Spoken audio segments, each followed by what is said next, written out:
Prontinho, gravação iniciada. Pessoal, boa noite. Vamos para mais uma monitoria aqui do CEA. Meu nome é Gabriel, ok?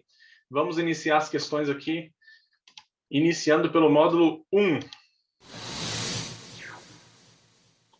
Bom, pessoal, questão aqui teórica, mais rápida, né? Vou tentar dar aqui até uma agilidade mais nessas questões teóricas para a gente conseguir aproveitar bastante todas as questões que a gente tem para discutir hoje aqui, ok?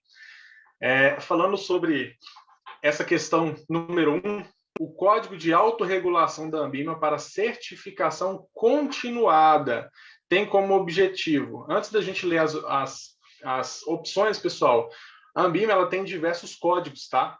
Esse em específico está falando da certificação continuada, o que pode estar surgindo dúvidas aí aos alunos que marcaram outras opções, é justamente isso. Então, existem vários códigos de autorregulação que estão disponíveis no site da Anbima, ok?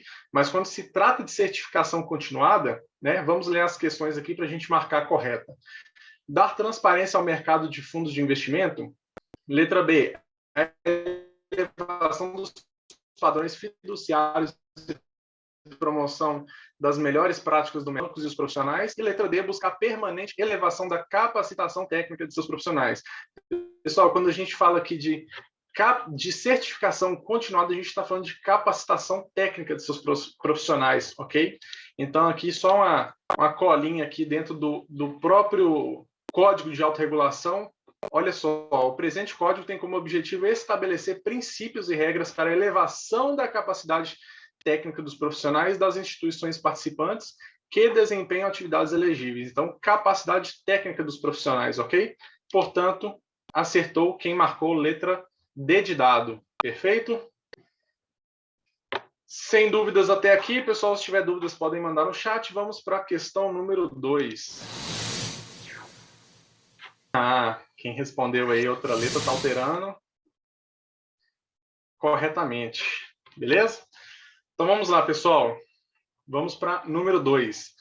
De acordo com o Código Anbima de Regulação e Melhores Práticas para a Distribuição de Produtos de Investimento, são considerados investimentos. Aqui, até relembrando, estamos falando de outro código aqui. O da questão anterior era de certificação continuada. Esse é o de Regulação e Melhores Práticas para a Distribuição de Produtos de Investimento. Então, temos a opção, né, que são considerados investimentos. A número 1, que são os CDBs, né, os certificados de depósito bancário, os títulos de capitalização e os BDRs, né? Não vou me arriscar falando em inglês aqui não, porque está meio enferrujado, mas são aqui os títulos emitidos no Brasil de ações de empresas com sede no exterior, né? Qual que é a questão correta aqui para investimento? Pessoal, vamos falar por número aqui. A número 1 aí é os certificados de depósito bancário. Esse aí todo mundo acho que acertou, né? Mesmo quem marcou a resposta errada, marcou ele. Então, o CDB realmente é um produto de investimento, ok? Título de capitalização. Título de capitalização também acho que ninguém errou marcando ele. Capitalização não é investimento, né, pessoal? É um produto que o banco oferece, que tem, né, um custo ali de premiação que é retirado do valor que é aplicado ali mensalmente. Existe um custo dos prêmios que são distribuídos entre os participantes. Existe uma taxa de administração ali alta do banco, né, que cobra, e o restinho do que sobra ali da capitalização que é utilizado para manter ali o valor, né, dos depósitos ali que ocorrem normalmente mensalmente, né? Então, a capitalização não é considerada um produto de investimento, ok? E as BDRs, como eu disse aqui, elas são ações emitidas no Brasil de empresas com sede no exterior. Então, gente, a gente está falando de ação. Ação é um investimento, né? Então, para a resposta correta aqui, a gente considera número 1 e número 3, letra C, ok? Quem marcou aí a letra A entendeu por que a BDR é considerada um investimento? Se tiverem dúvidas, podem mandar aí. A gente segue aqui para a questão número 3. Fiquem atentos, ok? O pessoal aí que não marcou BDR entendeu que estava se tratando de outra coisa. Então, fiquem atentos, pessoal. Na prova cai muito sobre BDR e sobre as ADRs, né? Que, no caso, são ações emitidas nos Estados Unidos de empresas que têm sede no exterior, beleza? Vamos para a questão.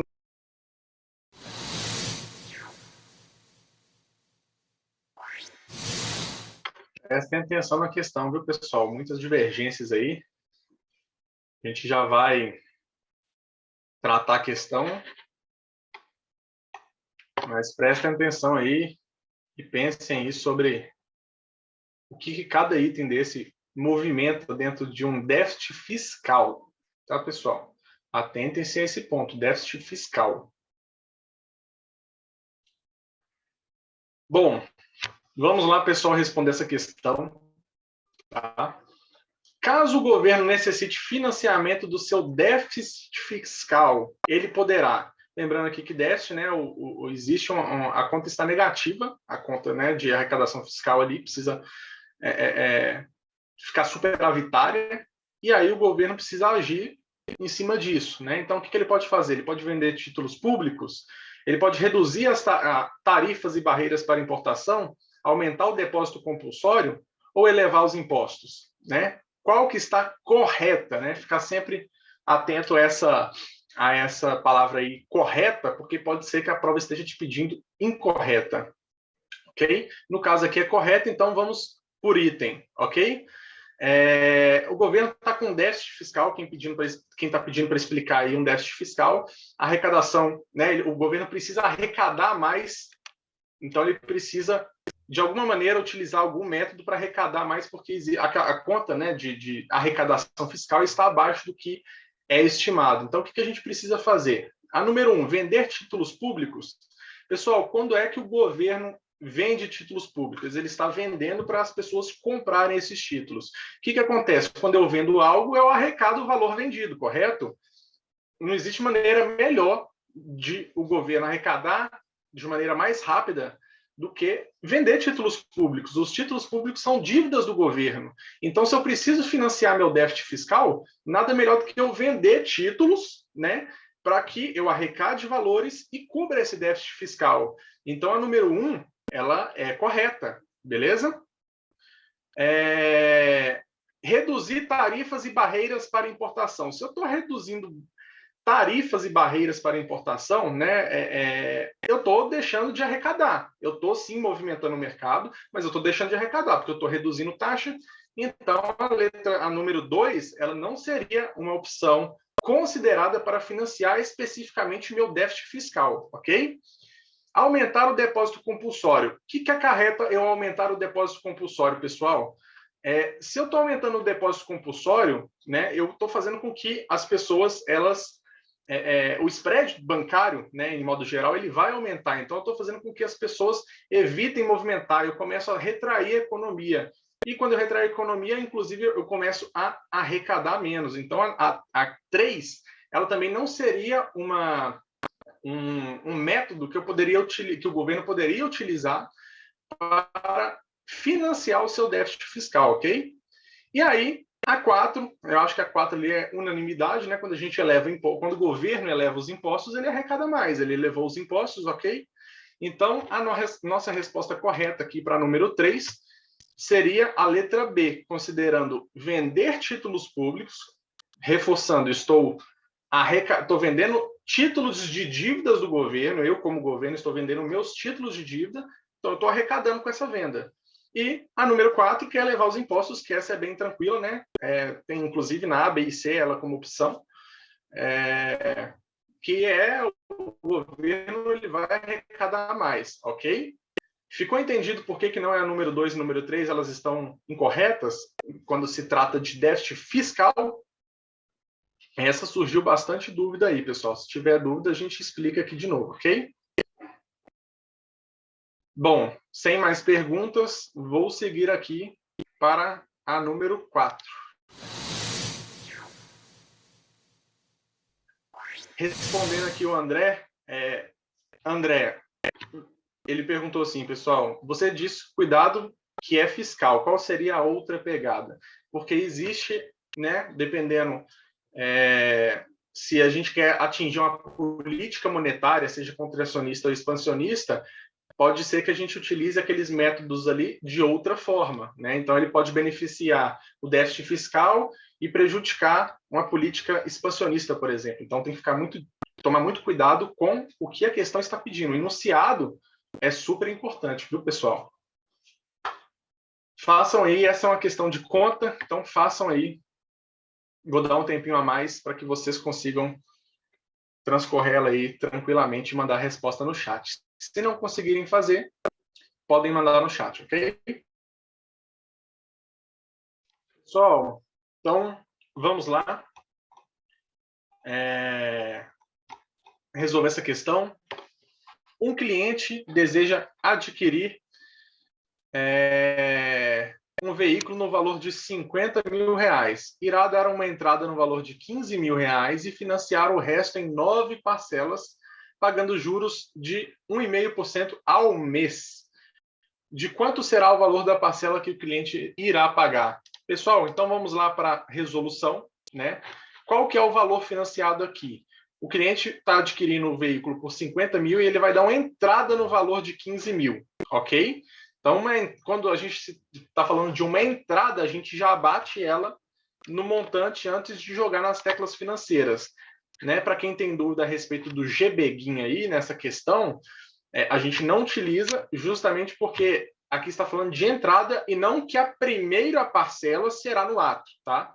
Existe essa diferença aí. Eu acredito que ninguém tenha confundido isso, mas é bom reforçar, ok? Então, qual que é o nosso montante aqui? 35 mil, que será o valor financiado de fato, né, dentro das nossas teclas financeiras. Então, como que a gente faria esse cálculo aqui? Né? Na HP, tendo os 35 mil aqui, eu lanço ele aqui, né? CHSPV 9N, porque 9 são 9 parcelas, 1,5 I, porque a nossa taxa ela já está mensal, então não precisamos fazer nenhuma equivalência de taxas, ok? E aí a gente chama o quê? A PMT, que é o que a gente quer saber, ok? Resposta 4.186,34, letra C. Creio que todo mundo acertou essa aí, né? Pelo menos todo mundo que mandou a resposta aqui no chat acertou. Quem quiser bater um print aí, tirar uma foto da tela, 5 segundos. Ok? Dúvidas aqui, pessoal? Então, prossigamos aqui. Número 5. Essa é ótima, pessoal. Excelente. Sem problema quem não está sabendo fazer, ok? Normal, é uma questãozinha bem que a gente vai prestar atenção aqui, mas no final vocês vão saber, vocês vão estar fera como que a gente resolve essa questão. Pessoal, acho que a maioria aqui está com dificuldade para fazer, ok? Estou recebendo bastante resposta aqui no chat de que não estão conseguindo fazer. E eu vou mostrar para vocês como é que faz essa, ok? Então, vamos dar início aqui à questão. Sabendo que faltam 123 dias corridos, sendo 85 dias úteis para o contrato futuro de dólar, e que a taxa spot do dólar é de 3,18, spot, pessoal, leia-se hoje, a taxa hoje está 3,18, o cupom cambial em 6% ao ano e a taxa livre de risco Brasil em 11,25% ao ano, qual o valor do forward do dólar? Ou seja, qual que é o valor desse dólar futuro, daqui a 85 dias úteis, 123 dias corridos? Como que a gente faz essa questão? Tá bom, pessoal? Primeira coisa, taxa livre de risco. Até antes de começar aqui a explicação, taxa livre de risco Brasil, normalmente é a taxa Selic, tá? Ela é muito utilizada assim, se eu for fazer um investimento no Brasil, qual que é o mínimo ali que eu estou disposto a ganhar para correr o mínimo de risco, né? Então, normalmente ela é considerada para esse tipo de investimento, né? Com esse tipo de raciocínio. Então, a gente utiliza aqui a taxa livre de risco Brasil, ela está em 11,25, ok? E aí a gente tem um cupom cambial, né? Que nada mais é do que quanto que o real está desvalorizando perante o dólar. Então, se eu tenho uma taxa de 11,25, taxa livre de risco Brasil, né, de 11,25, e o meu real está desvalorizando cerca de 6% ao ano, eu preciso achar quanto que é essa taxa real para eu jogar isso ali dentro do dólar futuro, tá bom? Então, como que a gente faz esse tipo de cálculo? A gente precisa fazer uma subtração de taxas, e isso eu sei que vocês sabem fazer muito bem, tá bom? Então, eu vou subtrair a taxa livre de risco pela taxa de cupom cambial, ok? A gente pode fazer uma subtração simples, 11,25 menos 6%? Não. O que a gente precisa fazer para subtrair taxas? A gente precisa adicionar o fator. Então, 11,25, Enter. Deixa eu limpar HP aqui. Vamos fazer junto. 11,25, Enter. 100 divide 1 mais. Adicionei o fator aqui na frente da nossa taxa livre de risco, beleza? Achamos aqui 1,1125 e vamos salvar aqui no story de 1 para fins didáticos, tá? Eu sei que tem gente que gosta de fazer na HP direto, mas eu vou salvar aqui só para a gente manter uma linha de raciocínio mais fácil para a gente entender a questão. Agora a gente vai fazer a mesma coisa com o cupom cambial. Tá salvo aqui no story de 1 a nossa taxa livre de risco. Vou limpar aqui sem usar o F e vou fazer 6 Enter, 100 divide 1 mais. Perfeito, pessoal? Salvo aqui no meu story de 2. Super tranquilo, até aqui. Então, eu tenho as duas taxas com um fator. Agora, o que a gente precisa fazer? Para a gente achar a taxa real dessas duas taxas, a gente vai recuperar aqui a nossa taxa livre de risco com recall 1, vai dar um Enter, vai recuperar o cupom cambial já com fator aqui no recall 2, e a gente vai dividir. O que a gente faz agora? 1 menos 100 vezes, ok? A gente encontrou aqui 4,95% ao ano. Correto, pessoal? Agora, o que a gente precisa fazer? A equivalência. Se o cupom cambial está ao ano e a minha taxa livre de risco Brasil está ao ano, inclusive foi por isso que eu pude já fazer a subtração delas, porque elas estão no mesmo período, o que eu preciso fazer agora? Encontrar quanto que isso aqui ao ano corresponde aos 85 dias úteis. Aqui nesse tipo de questão a gente trata em dias úteis. Então, eu vou lançar esse valor aqui no meu I, 252N, 85 RS, no módulo com a calculadora programada, ok? Então, a gente acha que 1,64. O que é esse 1,64? É a taxa no período de 85 dias, beleza? O que eu faço aqui agora? Opa, puxei a resposta. Vou salvar aqui no story de 1, só para a gente não perder as casas decimais. A gente faz assim, 3,18, que é a taxa spot. Enter. Traz esse valor aqui da taxinha de volta. Percentual. Mais. Encontramos o quê?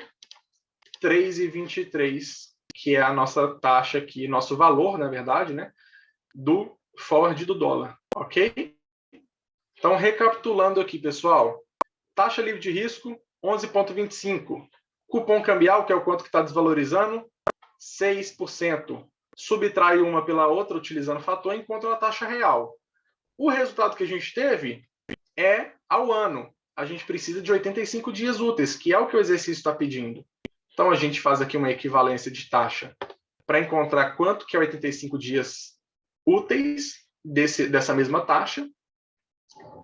A gente pega nossos 3,18, joga aqui os 1,64 que a gente achou por cento, mas a gente chega no 3,23, tá? Que ela teve, então, o contrato futuro daqui a 85 dias, ele vai estar 1,64% maior do que a taxa spot, que é a taxa de hoje, ok? O valor do dólar hoje. Perfeito, pessoal? A maioria aí eu vi que não soube fazer. Então, eu gostaria de saber de vocês se ficou bem explicado aqui como que resolve essa questão. Beleza. Vou repetir a equivalência. Inclusive, o pessoal que está pedindo para repetir a equivalência, eu vou repetir essa equivalência de forma manual, tá bom? Então, vamos lá. Eu tenho aqui 4,95, já vou fazer direto aqui, só para a gente ganhar tempo. Essa taxa está ao ano. Se eu quero fazer de forma automática, eu lanço no I. 252 são meus dias úteis que tem um ano, então é meu N.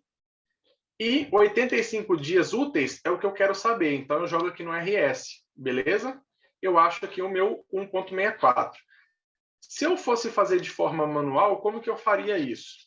Eu tenho 4,95 beleza? Eu preciso dividir ele por 100, então 100 divide, e 1 mais para acrescentar o fator nessa taxa de 4,95. Para fins didáticos, vou salvar aqui no story de 1, tá? Eu sei que tem gente que gosta de fazer direto aí na calculadora. Vamos limpar aqui sem o F. O meu quero é 85. Eu quero 85 dias úteis. Enter. O meu tenho é 252. Lembram que a fórmula, né, que o Davi até ensina é o quero, tenho? Então, se eu quero 85 dias e tenho 252, eu vou fazer 85 enter, 252 divide. Eu acho esse valor aqui, vou salvar aqui no story de 2 também para fins didáticos. O que eu vou fazer? Eu vou recuperar o meu valor 1 aqui, que é os meus 4,95, que está já com o fator, dou um enter, recupero aqui o meu quero tenho e elevo. Então, eu vou levar o meu fator de 4,95 ao resultado que eu tive do quero tenho. Elevei. Agora, o que eu preciso fazer? 1 menos 100 vezes para retirar o fator. Cheguei nos mesmos 1,64 aqui. Então, essa é a fórmula manual, viu, pessoal? Pratiquem bastante aí. Tinha uma aluna que estava falando no grupo lá, acho que era no grupo mesmo, que a calculadora dela, inclusive, estava com problema esses dias e estava desconfigurando, viu? Então, fiquem atentos para não passar aperto na hora da prova. Pessoal do Quero Tenho aí, cálculo de equivalência manual. Podemos prosseguir? Bom, perfeito, pessoal. Essa aqui vocês não erram mais. Sigamos aqui para a questão número 6. Bom, enquanto o pessoal vai terminando aí os cálculos, para quem já terminou, vamos resolver a questão aqui, ok? Um cliente decidiu aplicar em uma operação de COI R$100.000, lastreado no SP500, né? Mais dólar, SP500 mais dólar, com as seguintes condições. Pessoal corrigindo aí a tempo, hein? Ainda não terminei não, então é válido. Na hora da prova a gente consegue remarcar lá se precisar. Então, quais são as condições do nosso COI? Alta de 10% do SP500, cliente recebe capital protegido, mais variação do dólar, mais variação do SP500. Alta maior do que 10% do SP500, cliente recebe capital protegido, mais variação do dólar, mais 10%. Cotação inicial do SP500, informação que a questão já está nos dando, 1.900 pontos. E a cotação no encerramento do mesmo indicador, 2.150 pontos. Cotação inicial do dólar, 3,50. Cotação do dólar no encerramento, 3,45. Vamos para o nosso quadro para a resolução.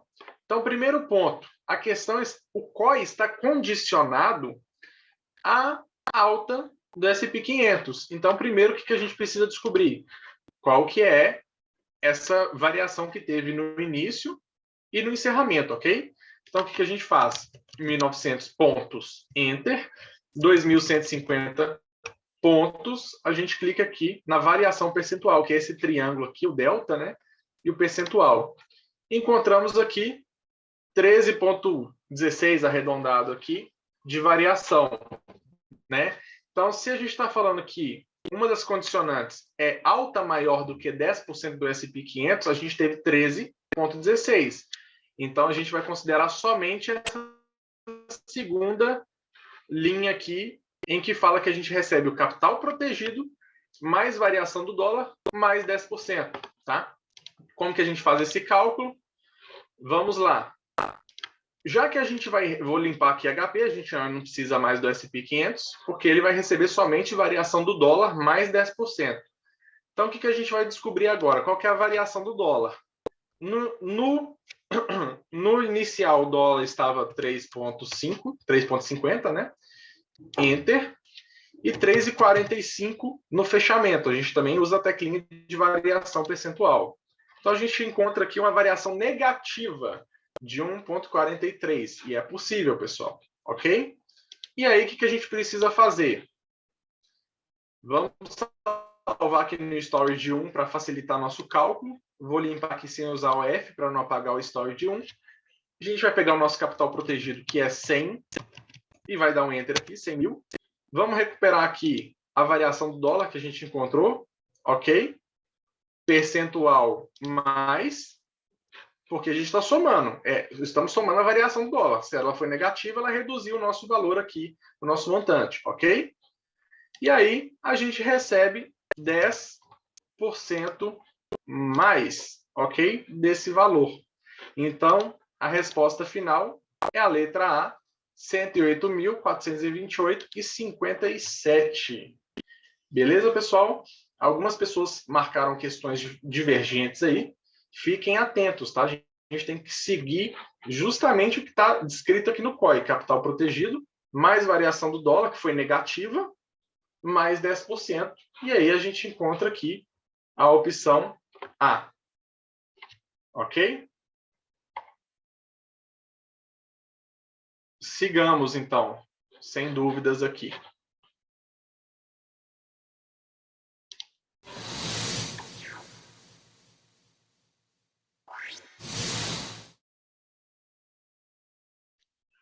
Bom, pessoal, sem mais respostas no chat, vamos iniciar aqui o raciocínio dessa também. Vocês vão sair fera aqui quem não soube responder, ok? Uma LTN com vencimento em 252 dias úteis está sendo negociada a uma taxa spot de 11% ao ano. Uma segunda LTN com vencimento em 504 dias úteis está sendo negociada a uma taxa spot de 12% ao ano. Desta forma, podemos afirmar que a taxa a termo, taxa futura, né, iniciando em 252 dias úteis e terminando em 504, é de... Vou ilustrar aqui para vocês, que eu acho que a mente agora vai abrir um pouco, hein?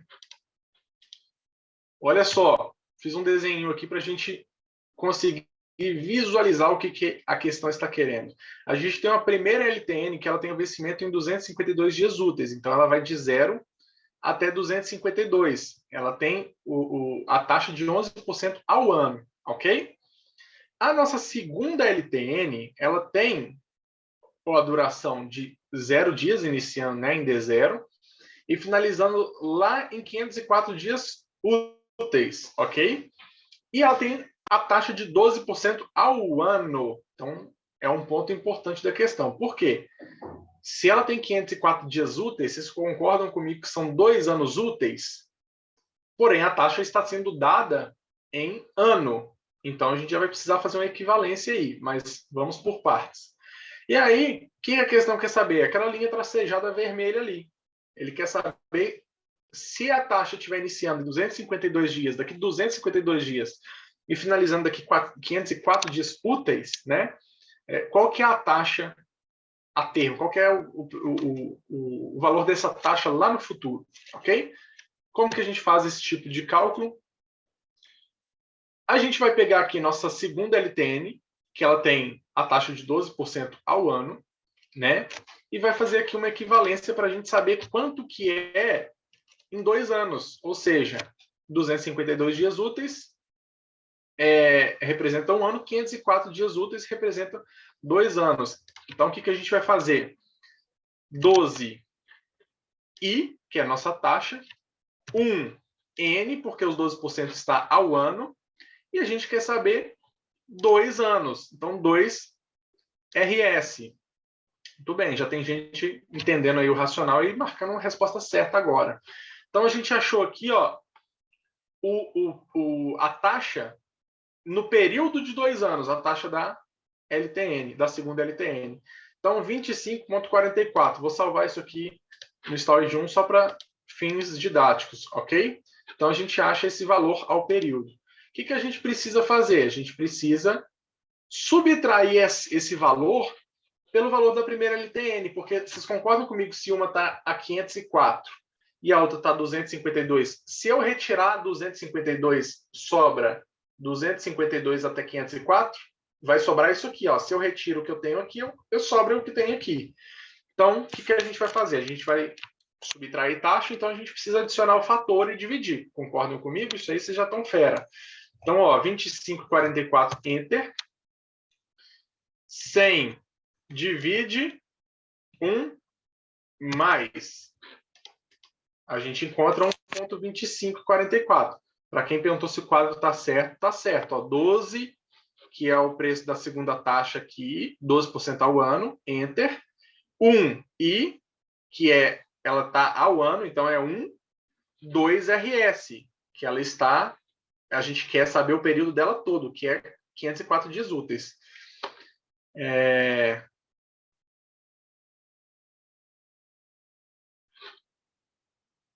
Desculpa, pessoal, eu estava só lendo aqui.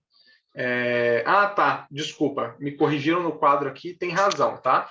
Aqui é 12I, 1N, 2RS. Me perdoem, deixa eu fazer até a correção aqui para não comprometer o raciocínio de vocês, beleza? Para quem falou ali, eu não lembro quem me falou, muito obrigado pela observação, beleza? Então, voltando aqui ao nosso racional da questão, beleza? 12I, 1N, 2RS. Obrigado aí, pessoal. Então, quem está dando erro na HP aí é porque realmente tinha um errinho ali no que eu tinha escrito no quadro.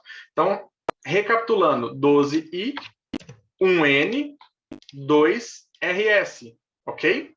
Então, a gente encontra aqui 25,44 ao período dessa segunda LTN. Vamos adicionar aqui o fator a ela, porque a gente vai precisar utilizar isso na divisão da primeira taxa. Então, 100 divide 1 mais, a gente encontra 1,2544 e vamos salvar aqui no story de 1 para a gente reduzir depois da primeira taxa, ok? Então, vamos agora adicionar o fator na primeira taxa. Eu vou limpar aqui HP sem usar o F e vamos fazer 11, enter, 100 divide 1 mais. Por que essa não precisei fazer a equivalência de taxa? Ela tem um período de 252 dias úteis, que representa um ano, e ela já está ao ano, então não preciso mexer nisso. Concordam comigo? Agora, vou salvar aqui no storage 2, né, para facilitar nosso entendimento da questão, e vou limpar aqui sem o F, beleza? O que a gente faz agora? Vamos subtrair esses percentuais. Vamos recuperar a primeira taxa, a segunda taxa, que é 1,2544, já com fator, enter. Recupero a outra, que é a primeira taxa, que é 1,11 aqui já com fator, divido 1 menos 100 vezes, ok? Encontramos aqui o nosso resultado de 13%, ok? Pessoal, com perdão de vocês ali pelo errinho no quadro no início, deu para entender aqui a questão? Já batam foto aí da questão e eu vou voltar lá naquele desenho que eu fiz só para ver se vocês capturaram ali a essência da questão.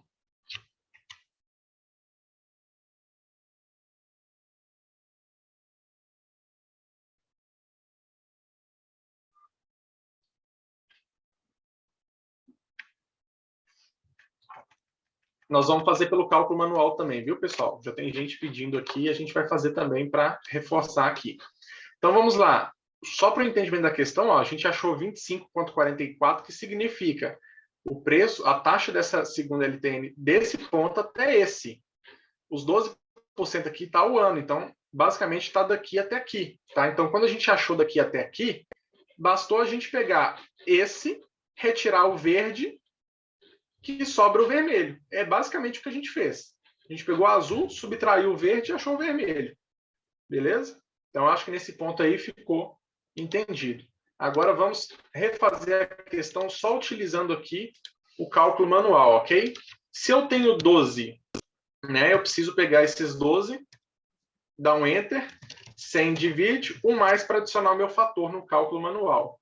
Vou salvar no storage 1 aqui para fins didáticos, ok? Então, eu vou limpar aqui sem o F. Eu quero 2 anos. Eu tenho 1 ano, então 2 Enter, 1 divide.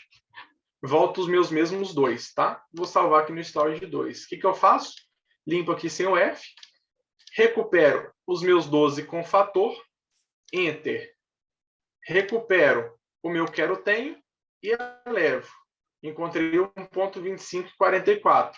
Normalmente, eu já poderia aqui dividir por 100 e multiplicar por, menos 1 vezes 100, né? Desculpa, para retirar o fator, mas a gente já não vai precisar utilizar o fator, então vamos deixar ele.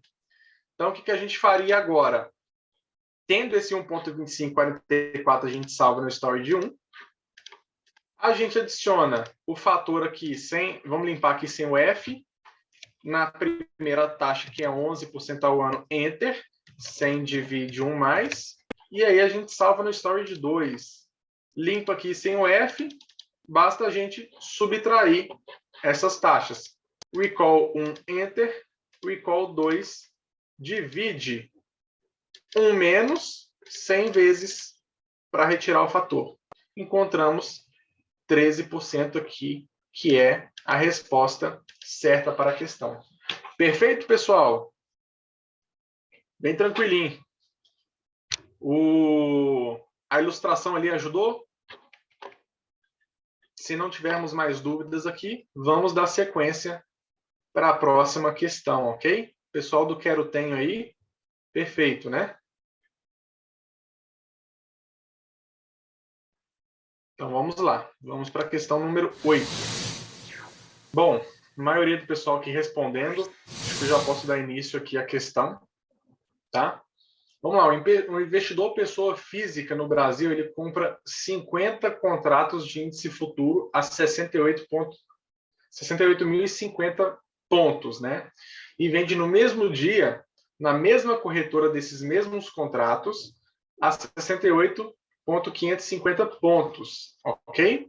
Considerando que cada ponto corresponde a R$1, qual será o valor de imposto de renda retido na fonte?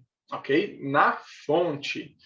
Então, como que a gente resolve essa questão? Primeiro ponto, vamos descobrir aqui, né, qual que foi o lucro que esse investidor teve. O que ele teve aqui?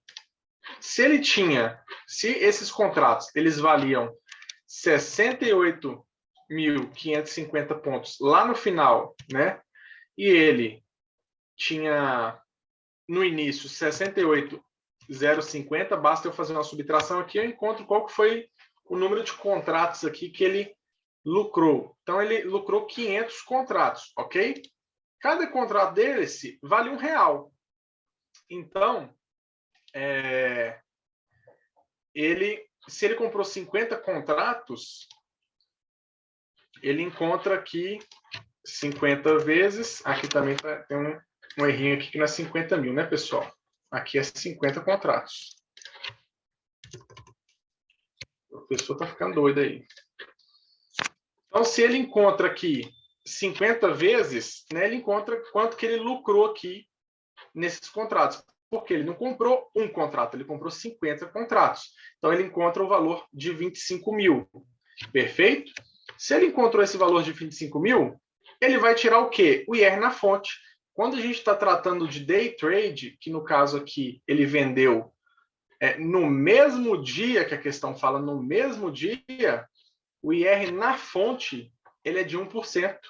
Então, quem marcou letra D aí, eu acho que foi a maioria, acertou.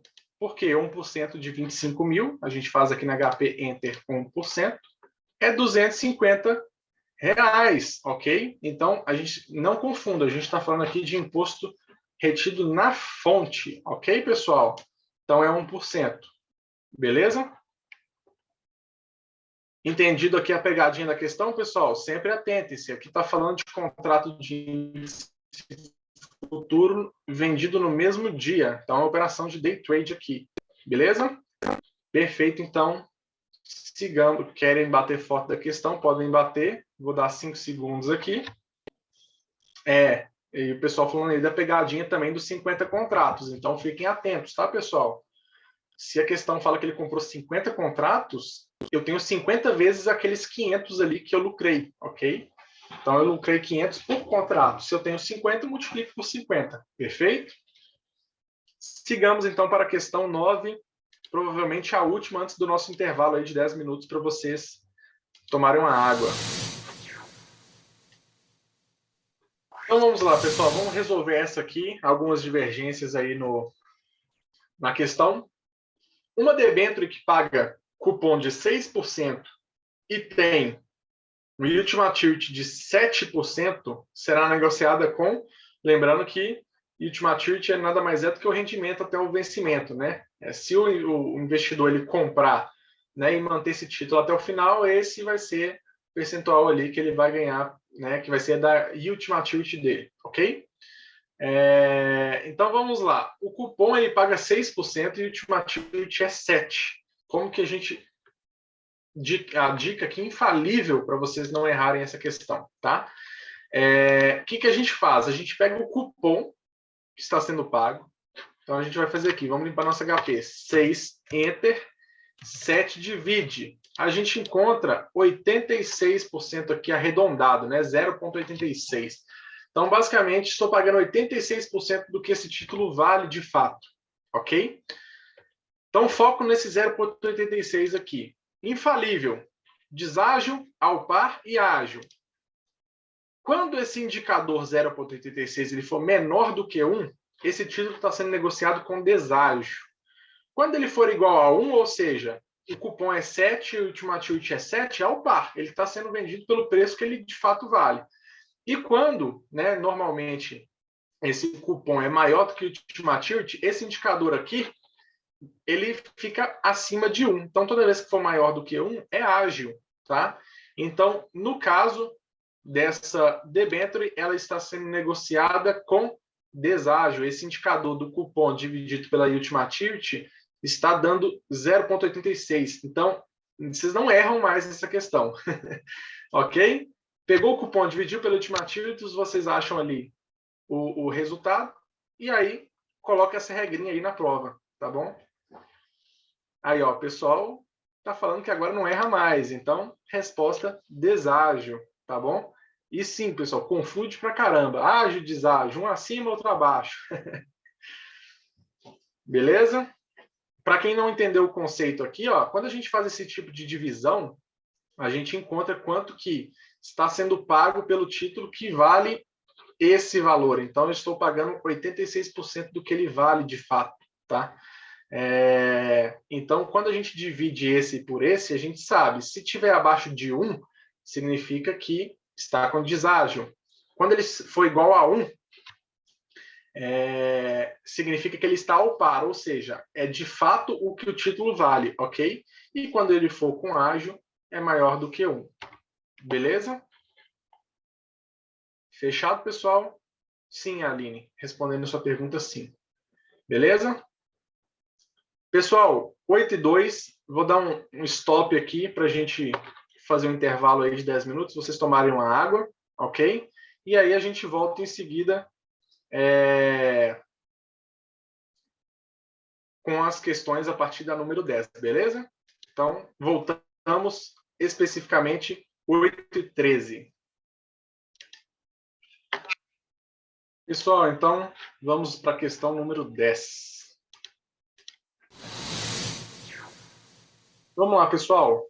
De acordo com a instrução CVM número 555, em casos excepcionais de iliquidez dos ativos financeiros componentes da carteira do fundo, inclusive em decorrência de pedidos de resgate incompatíveis com a liquidez existente ou que possam implicar na alteração do tratamento tributário do fundo ou do conjunto de cotistas em prejuízos destes últimos, o administrador poderá declarar: então, pessoal, e liquidez? O fundo não tem liquidez, né? Está com dificuldade de tornar ali o recurso em dinheiro para transferir para os cotistas em um eventual resgate ou alguma situação parecida que ocasiona também essa iliquidez, beleza? Então, o que acontece aqui? Acho que todo mundo acertou. O fechamento do fundo é realizado, né, para evitar aí essa realização dos resgates. O administrador ele pode tomar essa decisão, tá? Isso está embasado aqui, ó, no CVM 555. No caso de fechamento dos mercados ou em casos excepcionais de liquidez dos ativos financeiros componentes da carteira do fundo, inclusive em decorrência de pedidos de resgates incompatíveis com a liquidez existente ou que possam implicar alteração do tratamento tributário do fundo ou do conjunto dos cotistas, em prejuízo desses últimos, o administrador pode declarar o fechamento do fundo para a realização de resgates. Então, apenas embasando nossa resposta aqui, através do artigo 39 lá do CVM, da instrução CVM número 555, ok? Beleza, pessoal? Tranquila questão, acho que todo mundo acertou aqui. Sigamos para número 11. Quem participou da minha monitoria aí, a última que ocorreu, não quero ver errando essa questão, hein? Beleza, pessoal? Muitos aí já terminando a questão, mandando a resposta certa, algumas divergentes. Para quem está tendo dificuldade aí, a gente vai explicar bem tranquilo aqui, vocês vão estar bem tranquilo com essa questão. Caiu na prova, acerto na certa. Beleza? Considerando os valores abaixo, o valor da cota em D1 deste fundo será de, vamos lá, as informações que a gente tem: patrimônio líquido, 10 milhões e 500, rentabilidade em D1, 6 mil reais, taxa de administração 2% ao ano, e aí a gente considera 252 dias úteis, ok? Despesa com auditoria, 25 reais, e despesa com corretagem, 500 reais. Quantidade de cotas, 100 mil, ok? Como que a gente faz aqui? Primeiro ponto, a taxa de administração aqui, tá? A gente precisa, ela é deduzida diariamente, então a gente precisa fazer o seguinte: se ela é 2% ao ano e é feita em 252 dias úteis, né, a gente precisa descobrir quanto que é um dia aqui dentro dessa taxa. Vou fazer da forma manual e da forma automática. Automática, 2i, 252n, porque ela está ao ano útil, 1rs, pois a gente precisa dela diária, ok? Para a gente abater aí no valor do patrimônio líquido do fundo. Beleza? Vou limpar aqui e vou fazer da forma manual. Se eu tenho 2% de taxa, eu vou adicionar o fator 2, Enter. Opa, desculpa. 2, Enter. 100 divide 1 mais. Então, eu tenho 1.02 já com fator. Salvo aqui no story de 1. O meu quero é 1, Enter. E o meu tenho é 252. Eu divido. Encontrei esse valor, story de 2. Limpo aqui sem o F, recupero o meu valor da taxa com fator, Enter. Recupero o meu tenho, o resultado dele, e elevo o primeiro pelo segundo, beleza? 1 menos 100 vezes para retirar o fator da taxa, ok? Vamos salvar aqui, né? Vamos ver como é que está aqui, certinho dentro do quadro. Vamos salvar no story de 1, só para a gente não perder as casas decimais, ok? Perfeito. Então, o primeiro passo que a gente fez foi tirar a taxa de administração, ok?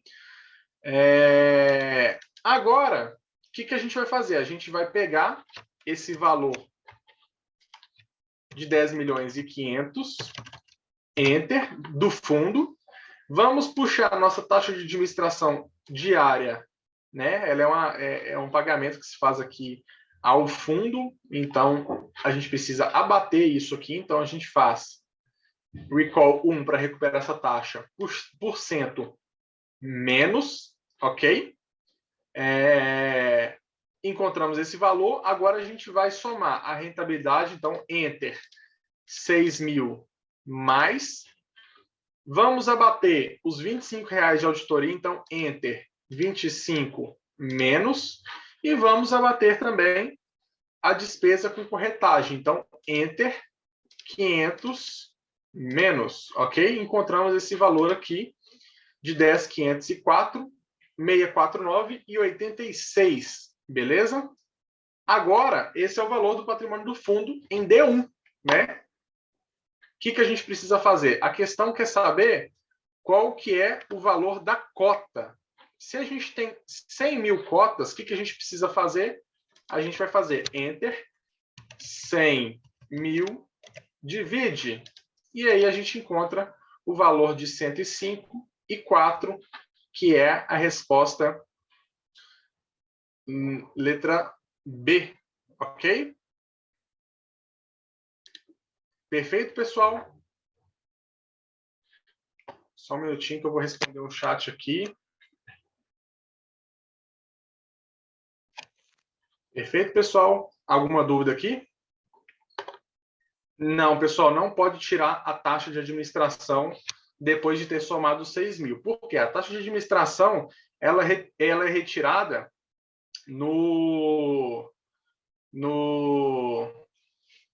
em D0 no final do dia, ok? Normalmente, isso varia de fundo aí, mas normalmente ela é retirada no final do dia. E aí, a rentabilidade foi em D mais 1, não em D0, entendeu? Por isso que não pode ser feito dessa forma, senão vai interferir realmente na contagem final aqui do fundo. Justamente, essa taxa ela tem que ser em cima do patrimônio líquido do fundo, justamente, em D0, ok? Todo dia há essa cobrança dessa taxa de administração. Viu, pessoal? Perfeito. Pessoal, sigamos aqui se não tivermos mais dúvidas, ok? Quem quiser bater foto, pode bater aí.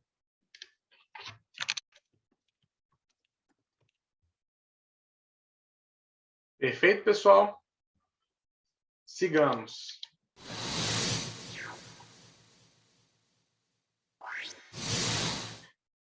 Vamos lá, pessoal. A maioria da turma já respondeu. Tá fácil essa aqui, né? Então, a taxa de administração em um fundo, ela é cobrada diariamente e incide sobre o patrimônio líquido do fundo. E é basicamente aqui o que a gente acabou de ver no exercício anterior. Correto, pessoal? Então, é uma cobrança diária aqui da taxa de administração do fundo e ela é cobrada diariamente. Se a gente tem a taxa de administração anual, a gente faz equivalência para encontrar a taxa diária e aí a gente encontra sobre o patrimônio líquido do fundo quanto que é a taxa de administração, ok?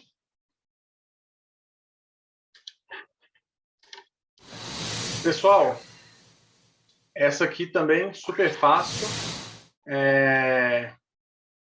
A maioria já acertou aqui, mas há algumas divergências, tá, pessoal?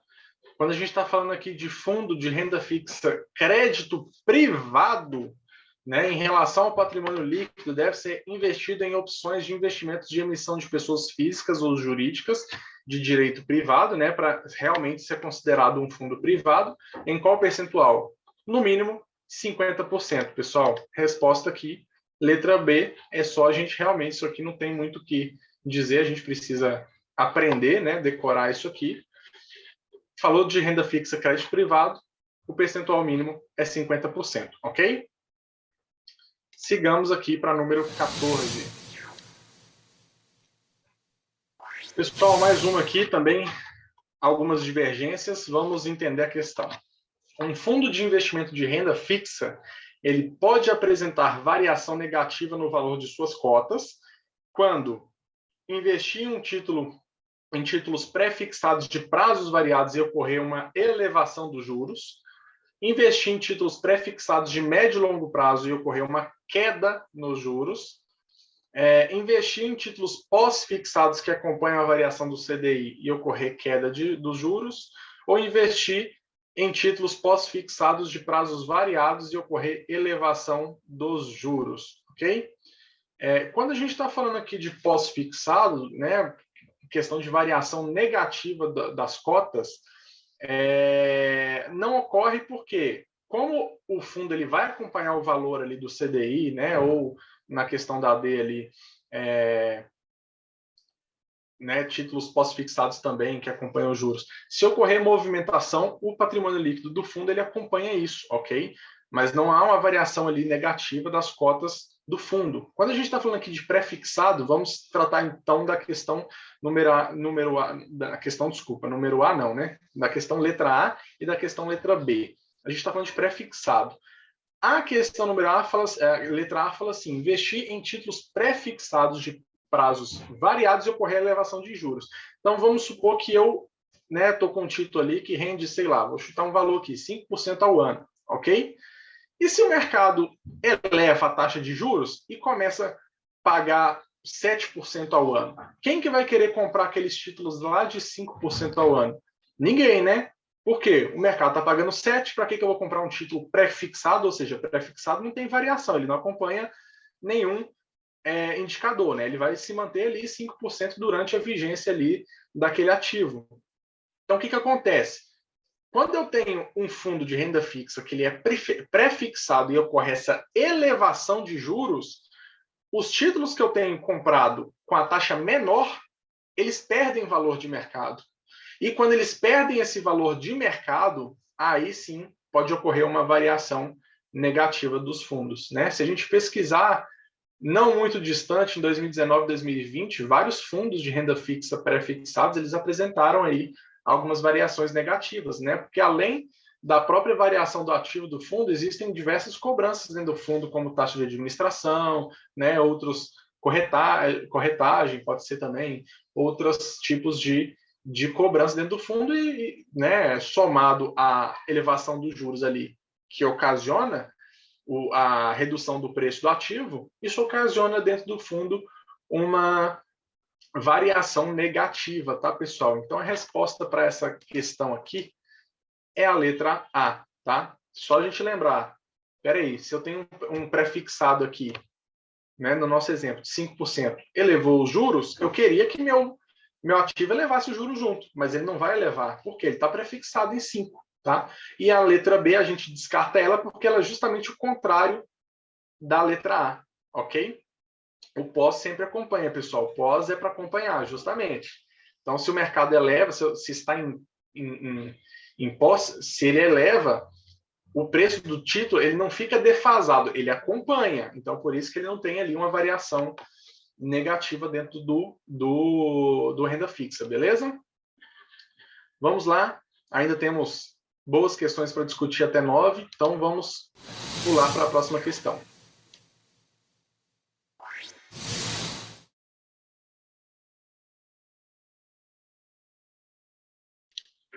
Pessoal, respostas chegando aqui, tá? Até as que chegaram até agora, se não me engano, todas já estão corretas aqui.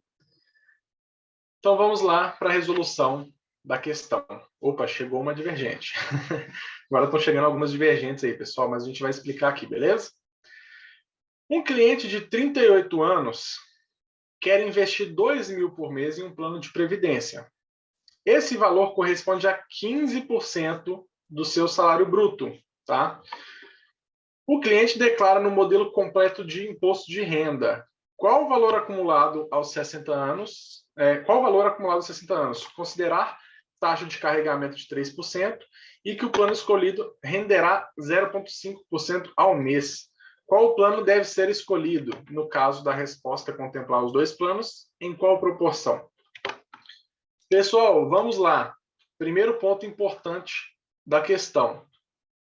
PGBL, quando a gente fala de PGBL e quando a gente fala de imposto de renda declarado no modelo completo, todo mundo sabe, né, que a gente pode deduzir aí até 12%, né?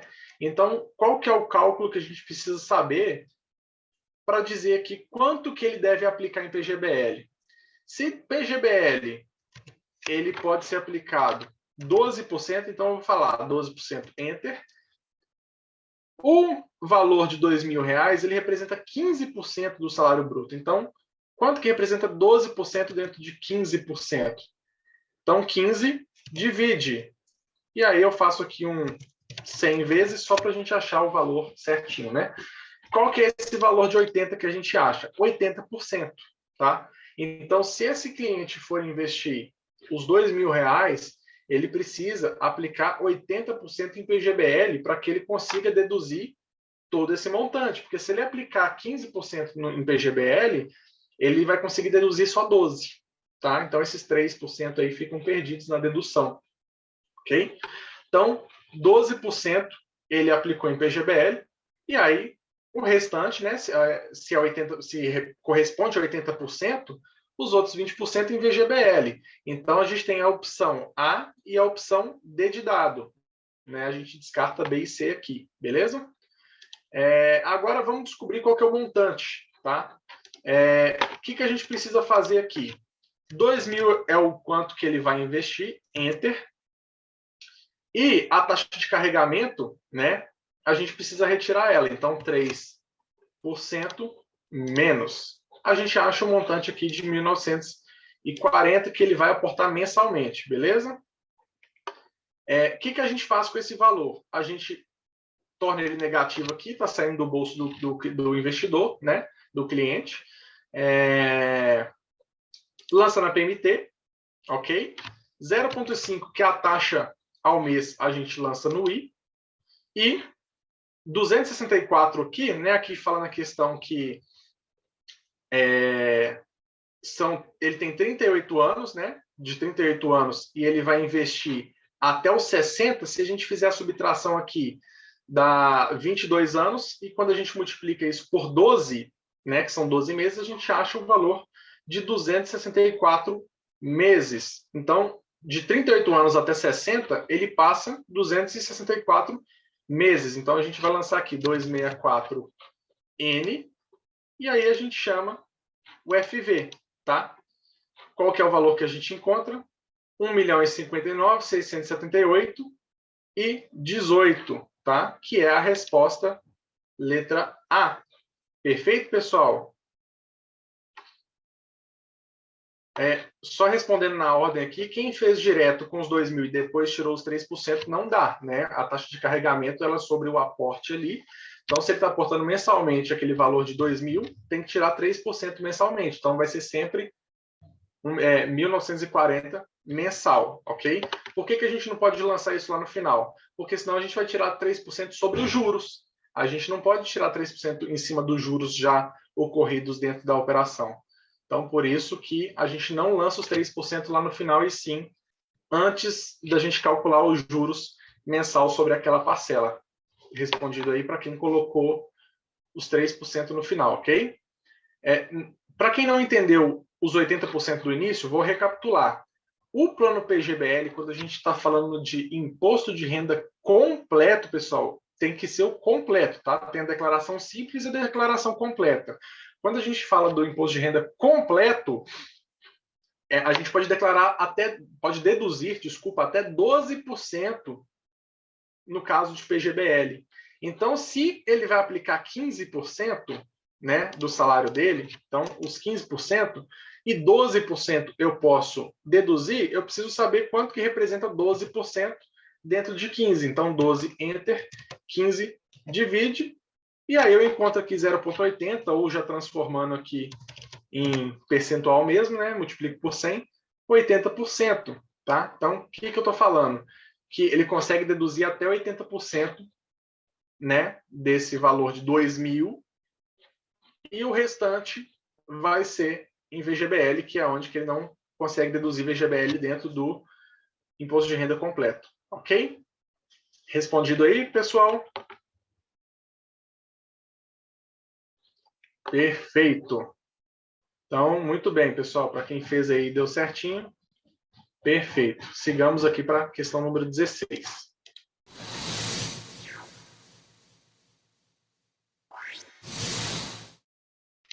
Bom, vamos lá, pessoal. O investidor deseja ter uma renda vitalícia de 5.000 e, se ele decidir aderir a um VGBL, tá? Primeiro ponto do VGBL que a gente já pega na questão.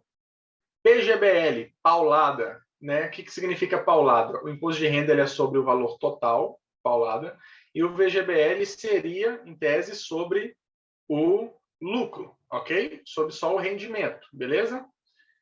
E aí, esse VGBL, ele tem um regime tributário progressivo, ok? Então, sendo R$1.000 a parte correspondente ao rendimento.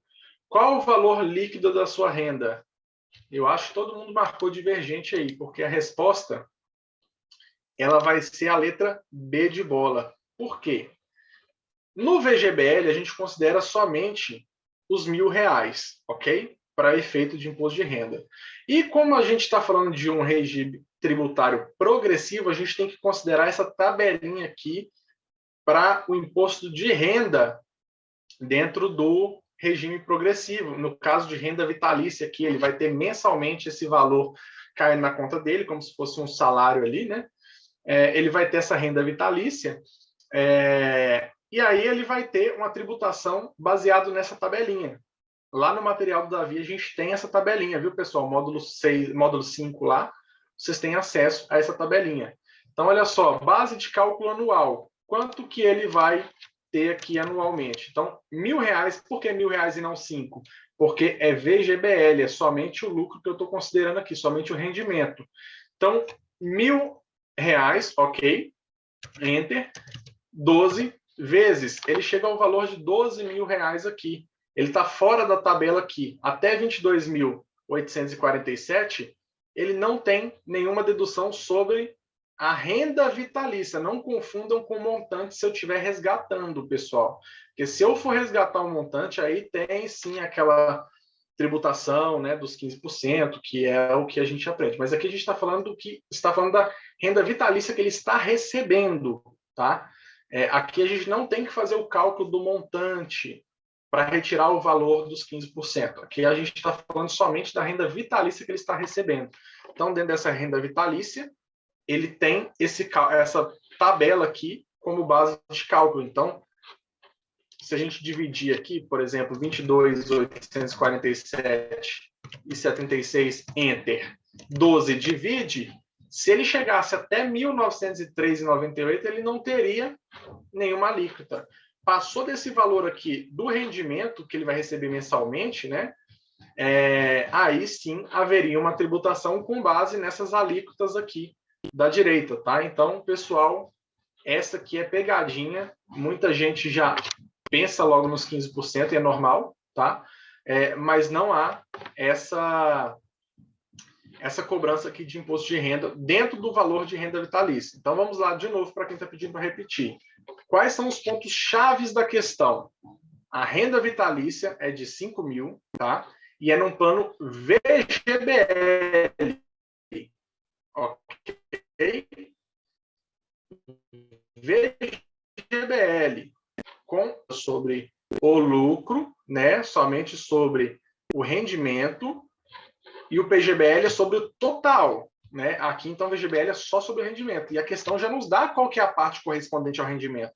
É R$1.000, né? Então, por isso, eu considero aqui somente os 1.000 para efeito de cálculo de imposto de renda, né? Então, se eu tenho aqui os 1.000 e ele está fora aqui da base de cálculo anual, por quê? 1.000 anualmente vira 12.000, concordam? Então, ó, se eu vou receber 12.000 no ano e não ultrapassa esses 22.847,76, a minha alíquota é qual? Nenhuma, zero. Entendeu? Para quem está perguntando sobre o PGBL, sim, aí ultrapassaria o teto porque a gente consideraria os 5.000, entendeu? Mas como a gente está considerando somente os 1.000, porque é VGBL, essa é a característica principal da questão, a gente não considera os 5.000 e sim apenas 1.000 para efeito de cálculo de imposto de renda sobre a renda vitalícia, viu, pessoal? Beleza? Para quem está pedindo aí as questões, para printar as questões anteriores, eu não vou printar agora só para não comprometer a gravação, mas eu prometo que eu mando lá no grupo, tá? Eu leio aqui o chat antes, mando lá no grupo a foto das questões, pode ser? Beleza, vamos para a questão número 17. Essa aqui o pessoal está terminando de ler a questão e já está mandando a resposta. Não está nem pensando porque realmente é bem tranquila. Então vamos lá. O investidor entrou em 2 planos de previdência em 15/5/2005. Um plano é do tipo PGBL, com regime de tributação definitivo, ou seja, o regressivo, né? E atentem-se a esses nomes, pessoal, porque na prova costuma cair definitivo, e aí quem está acostumado só com o regressivo na cabeça, fica na dúvida se o definitivo, qual que é o definitivo e qual que é o compensável, ok? Então, a tributação do definitivo, regressivo, e na seguradora X, desculpa, e o outro plano é PGBL, com regime de tributação compensável, ou seja, progressivo, na seguradora Y. Hoje, este participante pretende realizar a portabilidade do plano X, da seguradora X, para o plano da seguradora Y. Nesse caso, essa portabilidade ela será permitida, não será, né? Qual que é a resposta aqui? A maioria, todo mundo que mandou aqui, pelo menos no chat, respondeu letra D. Não será permitida porque um plano de regime de tributação definitivo ou regressivo não pode ser transferido para um plano de regime de tributação compensável progressivo, tá? Qual que é a regrinha para a gente lembrar aqui? Ordem alfabética. O P vem antes do R, né? Então, de P para R, eu posso. Agora, de R para P, que eu estou regredindo aqui o nosso alfabeto, eu não posso. Então, se a gente quer fixar essa questão na cabeça, basta saber essa regrinha, e essa aí é batata, cai sempre na prova também para saber o conhecimento de vocês a respeito de portabilidade, tá? Beleza? Essa é bem tranquila, né? Vamos para 18 aqui para a gente ganhar tempo.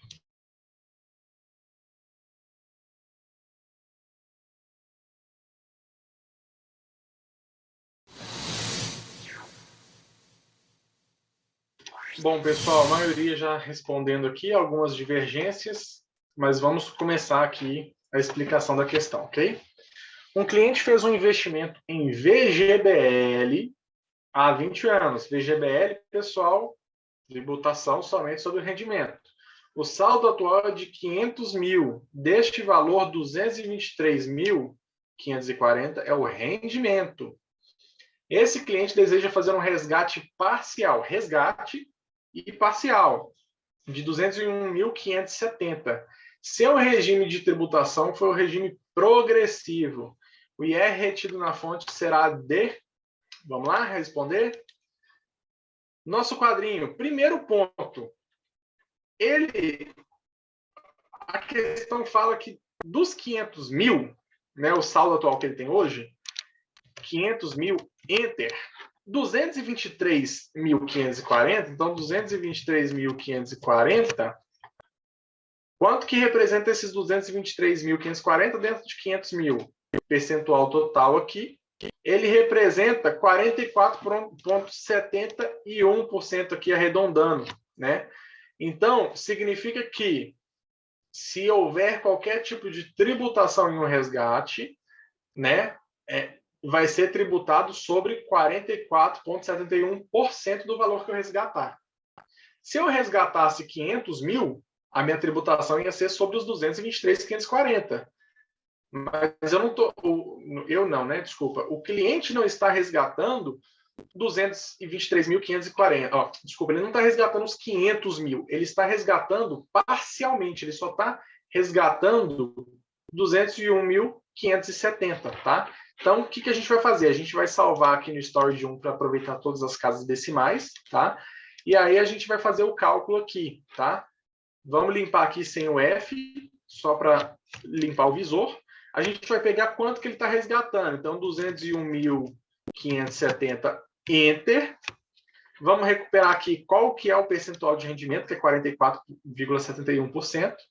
E a gente vai tirar esse percentual. Então, qual que é o resultado que a gente acha aqui? 90.117,91. Calma lá, isso não é a resposta, tá? Isso aqui é quanto que de 201.570 representa rendimento. Então, de 201.570, 90.117,92, aqui arredondando, representa o rendimento, ok? E aí, o que a gente vai fazer? Agora sim, a gente abate aqui os 15%, que a gente está falando de resgate. Então, a gente abate aqui 15% para encontrar qual que é o valor de imposto de renda, que é o que a questão está pedindo. Então, se ela está falando aqui de 15%, a gente está colocando aqui 13.517,69, arredondando, que é a nossa letra D. Pessoal, essa questão é muito importante o entendimento, até para a gente fixar o conceito aqui de VGBL, tá? Vocês entenderam por que é a questão número D?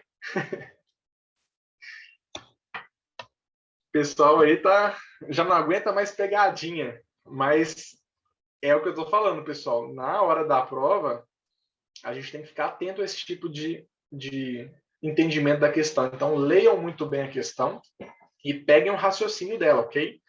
Não faz sentido a gente já fazer o cálculo de imposto de renda em todos, né, nos 223.540, sendo que eu não estou resgatando aquilo, eu estou resgatando somente 201.570. Né? E aí não tem como lá o fundo saber que no primeiro resgate que eu fiz lá de 201.570, eu já tirei todo o meu imposto de renda, ou eu não tirei e deixei para tirar depois. Não existe isso. Então, se é resgate parcial, também é uma tributação de imposto de renda parcial nesse montante que a gente está resgatando, ok?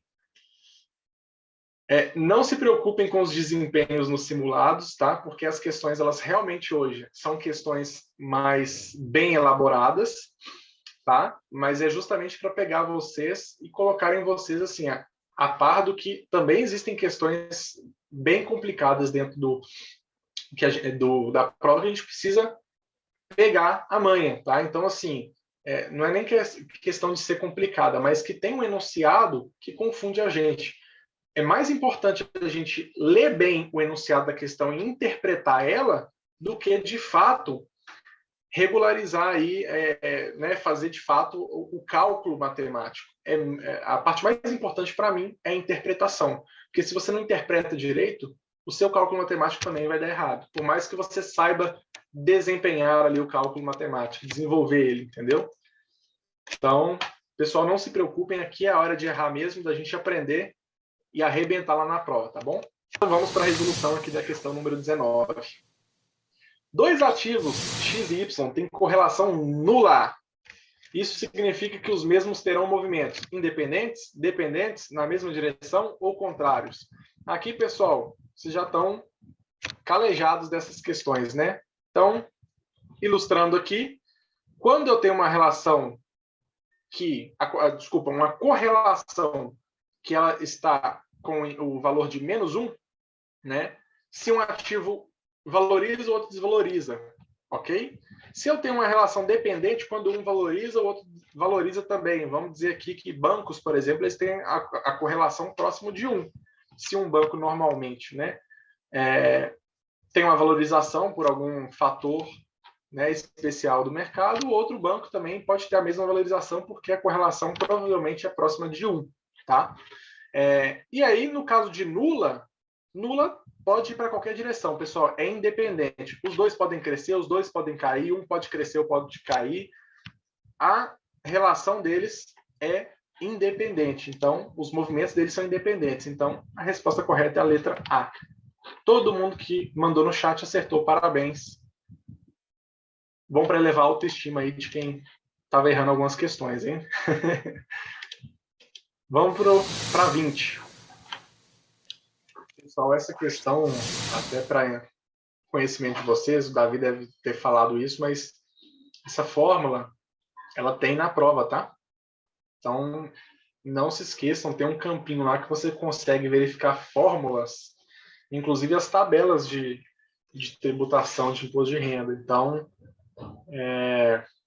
tributação de imposto de renda é bom vocês lembrarem, tá? Mas essa fórmula aí é muita coisa para a gente gravar. Então, lá na hora da prova, só precisa saber interpretar ela corretamente, ok?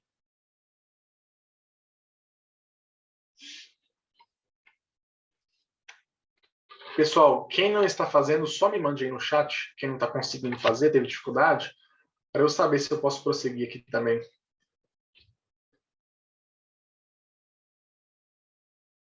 Beleza. Ok.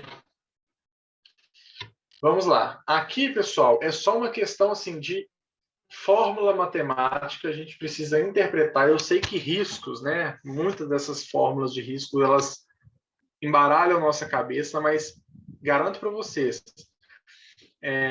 a partir do momento que vocês praticam aqui, vocês vão ver que basta substituir essas letras ali pelas informações que a gente tem, que vocês vão se dar bem na questão, ok? Para quem está perguntando na questão, na prova tem mais de uma dela, pode ser que tenha, tá? Eu tenho que relembrar quantas questões de riscos que caem, mas pode ser que caiam mais de uma questão dessa, ou pode ser que não caia nenhuma, tá bom? Isso aí depende da prova, mas temos que saber. A intenção aqui é que vocês passem com tranquilidade, né? Que vocês finalizem lá com toda certeza de que passou.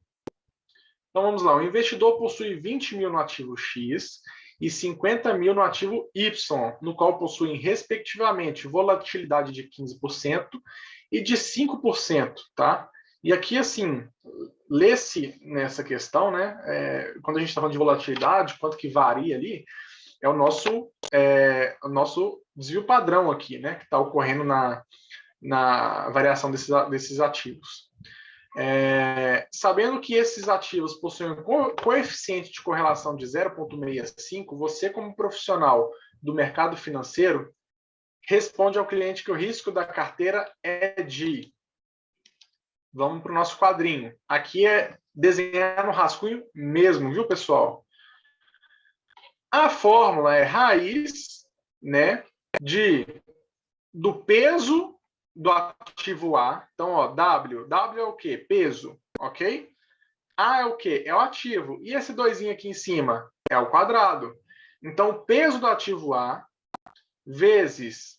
O que é essa bolinha aqui? É o desvio padrão. Então, vezes o desvio padrão do ativo A elevado ao quadrado. Até aqui a gente conseguiu ler tranquilo, né? Mais W é o quê, gente? Peso. O B é o quê? O ativo B, né? No caso aqui, representado por X e Y. Então, ativo B elevado ao quadrado, o peso dele, vezes o desvio padrão desse ativo B também ao quadrado, ok? Mais 2 vezes o peso do ativo A, vezes o peso do ativo B, vezes isso aqui é quase um P, né? Mas não é um P, viu, gente? Cada caractere desse tem um nome específico, mas esse Pzinho aqui, ele representa a correlação dos ativos. Então, vezes a correlação dos ativos A e B, vezes o desvio do A e vezes o desvio do B. Então, pessoal, é só colocar isso dentro da fórmula. Então, como que a gente faz para saber qual que é o peso do ativo X aqui, que vai ser o nosso A? A gente tem que pegar 20 mil, enter, 70 mil divide. Por que 70 mil? O ativo X é 20 e o ativo Y é 50. Um mais o outro representa 70. Então, 70 mil é a carteira desse investimento total, né? Então, quando eu pego aqui 20 e divido por 70, eu encontro 28,57, tá? Então, olha aqui, eu coloquei o peso desse ativo, é o peso dele, a representação dele dentro da carteira. Então, 28,57 ao quadrado vezes 0,15. Por que 0,15, pessoal? É 15% de volatilidade. Então, eu coloco esse valor aqui dentro em fração, tá bom? Então, 15% ao quadrado, mais 0,71 e 53. Por que 71 e 53? É os mesmos 50 mil do ativo Y, enter, 70 mil, que é a carteira total, divide. Então, é o peso dele na carteira, 71,43. Então, eu coloquei aqui já em fração certinho, ao quadrado, vezes 0,5 ao quadrado. Aqui faltou o quadrado, viu, pessoal? Então, anotem aí o quadradinho. Mais 2 vezes 0,2857, que é o peso novamente, vezes o peso do ativo Y aqui, que é 0,7143, vezes a correlação, que o exercício já nos mostra aqui, vezes 0,15, que é o desvio padrão do ativo X, e vezes o desvio padrão do ativo Y, que é 0,05. Completou aqui a tabelinha, completou a nossa conta, né? Tabelinha não, desculpa, a nossa conta, a gente só precisa fazer aqui na ordem correta. Faz primeiro tudo que está dentro do parêntese, depois tira do parêntese, depois faz multiplicação, depois faz a somatória, tá? Então não tem erro. Então como que a gente faria isso? Quando eu elevo ao quadrado aqui, primeiro, que é a nossa ordem de prioridade, elevei ao quadrado, cheguei nesse resultado de 0,0816. Elevei esse ao quadrado, também encontrei esse valor. Elevei esse ao quadrado, encontrei esse valor, e elevei esse ao quadrado, faltou um quadradinho aqui, é esse valor. Mais 2 vezes esse valor, que é as multiplicações aqui que a gente já fez dentro dos parênteses. Pulando para a próxima etapa, 0,0184, que é o resultado desse multiplicado por esse, mais 0,5102 vezes 0,0025 resulta em 0,00128, né? Fizemos o que está dentro do parêntese. E aí aqui, né, nesse resultado, a gente já não tem mais o que fazer dentro do parêntese, a gente só multiplica 2 vezes ele, encontramos esse valor aqui, essa fração aqui grande, tá? E aí, agora a gente soma todos eles, somamos todos eles, o que a gente faz? A gente puxa a raiz quadrada desse valor. A gente encontra o quê?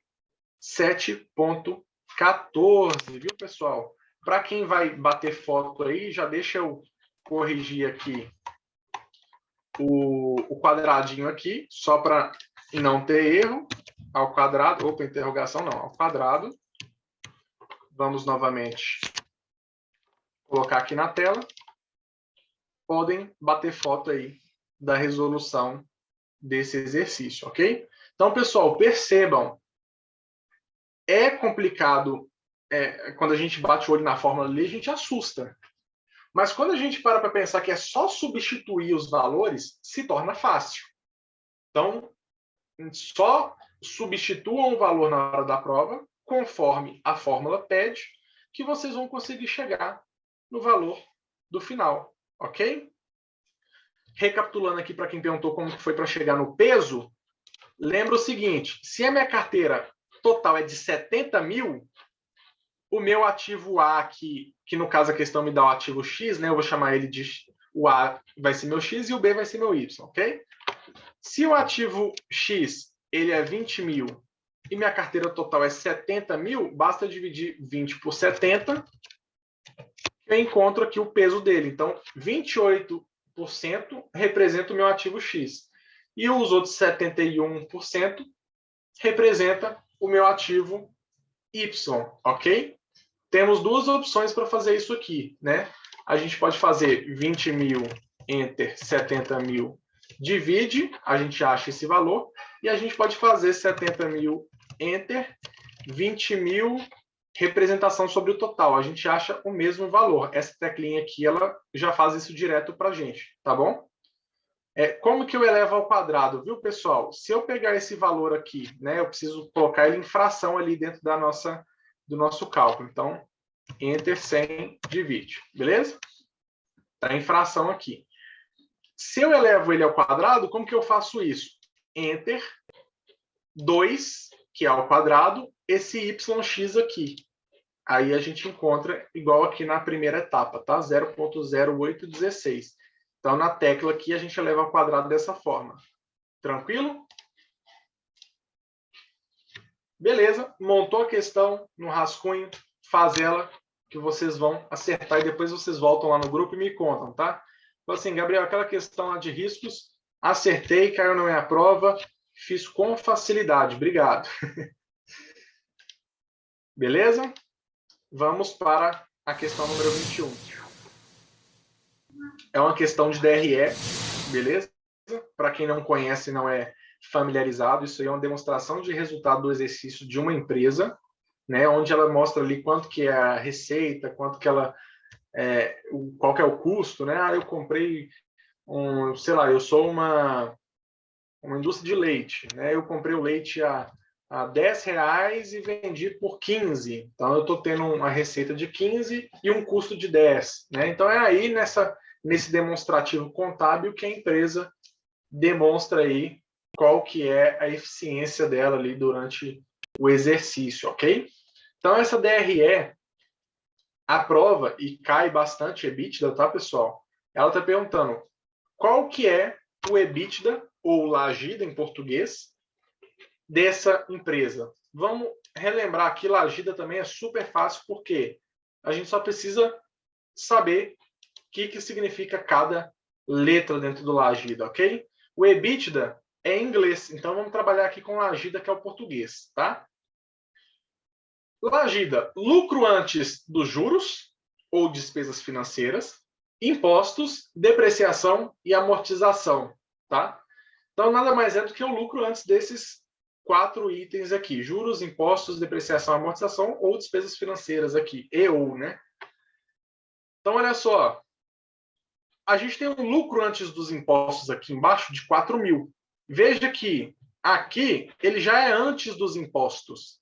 Então, o lá e o i aqui já foi. Beleza? Por que o i eu desconsidero? Porque eu ainda não abati o imposto. Olha o imposto aqui embaixo, o imposto de renda.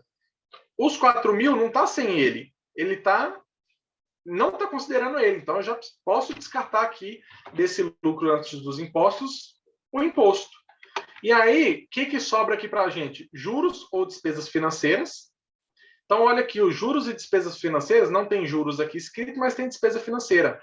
Ele está antes, está acima desse lucro antes dos impostos. Então, a gente precisa voltar com esse valor aqui para dentro do nosso valor. E a depreciação também ela está acima. Então, a gente precisa também voltar aqui com esse valor aqui para dentro. Então, olha só.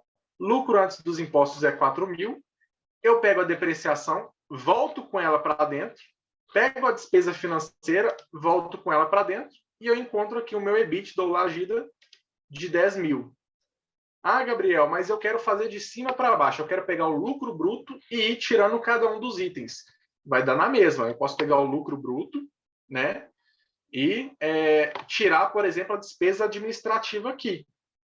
Lucro bruto 13 milhões, eu tiro a despesa administrativa, vai me sobrar o quê? Depreciação, despesa financeira, imposto. Me sobrou tudo que eu preciso, né? E aí a amortização ali não tem, então eu posso ignorar ela. Então, também funcionaria. 13 mil menos 3 mil, 10 mil, tá? Por que eu gosto de fazer assim? Porque normalmente dentro de uma DRE, existem várias contas acima do lucro antes de impostos, senão você vai ter que ir abatendo uma por uma. Então, para ser mais rápido, pega o lucro antes dos impostos, porque você já elimina os impostos, e aí você só soma a depreciação, a amortização e os juros e despesas financeiras, se tiverem, ok?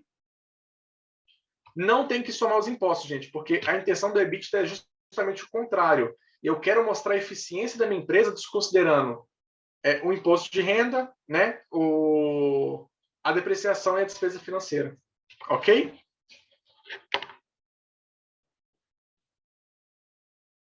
Não, quem perguntou assim, ó, seria sempre a diferença entre o lucro líquido e o lucro bruto ou foi só coincidência? Gente, pura coincidência, tá? Aqui foi pura coincidência. Mas não basta de subtrair lucro bruto pelo lucro líquido, porque vocês não vão encontrar o EBITDA, tá? Foi pura coincidência. O EBITDA é eu pegar o lucro antes dos juros, dos impostos e da depreciação, antes de eu abater essas contas dentro do lucro, ok? Beleza? Caiu uma ou duas questões de EBITDA na minha prova, então pratiquem, beleza? Batam foto e vamos para a última questão da noite. Desculpa, eu nem dei tempo para vocês baterem foto, né? Batam foto, 5 segundos. Foi. Última questão da noite para fechar com chave de ouro. Essa é melzinha na chupeta. Muito bem, pessoal que já mandou a resposta aí, já está acertando, tá? Bom, para finalizar, vamos começar a resolução da nossa questão do módulo 7. Um determinado cliente precisa de 1 milhão para conseguir se aposentar tranquilamente. Até eu gostaria, né, pessoal? Daqui 7 anos. Atualmente, ele possui 500 mil em uma aplicação que remunera 6% líquido ao ano. Ele deseja fazer um aporte único hoje nessa aplicação para que ele atinja o valor de 1 milhão quando se aposentar daqui 7 anos. Qual o valor do aporte necessário aproximadamente? Então, vamos lá, pessoal. Resolução. Primeiro ponto. Vamos ignorar aqui a questão de que ele tem 500 mil. Tá? Por quê? A gente precisa saber quanto que ele precisa hoje para render esse valor durante os 7 anos, para que ele receba esse valor suficiente lá, tá? O prazo está em ano, a taxa está em ano. Preciso converter alguma coisa? Não, está tudo igual. Então, olha só, 1 milhão é o que ele precisa, então FV, 7 é o prazo ano, então N, E 6 é a taxa ao ano. Então, I. Chama o PV. PV para quê? Para saber quanto que ele precisa hoje. Então, hoje ele precisa de 665 mil, ok? Agora, vamos inverter aqui o sinal negativo para ficar mais fácil nossa conta. Então, CHS, e a gente vai fazer o quê? Abater aqui os 500 mil que ele tem. Olha que facilidade. Então, Enter, 500 mil menos. Quanto que ele precisa, galera? 165 mil aproximadamente, que a questão pede aproximadamente. Então, resposta correta, letra D de dado. Essa aí foi para fechar com a autoestima lá em cima, hein, pessoal? Mostrar que vocês são bons mesmo. Ok? Bom, dúvidas sobre a questão? Imagino que não. Quem tiver pode mandar no chat. Eu agradeço aí pela oportunidade de poder ajudar vocês aí, né, a alcançar essa certificação. Espero que vocês se deem bem na prova, tá? Basta vocês aplicarem tudo que vocês aprenderam até aqui. Ok? Então, espero ter ajudado a todos. Até uma próxima oportunidade. Beleza, pessoal? Abraço.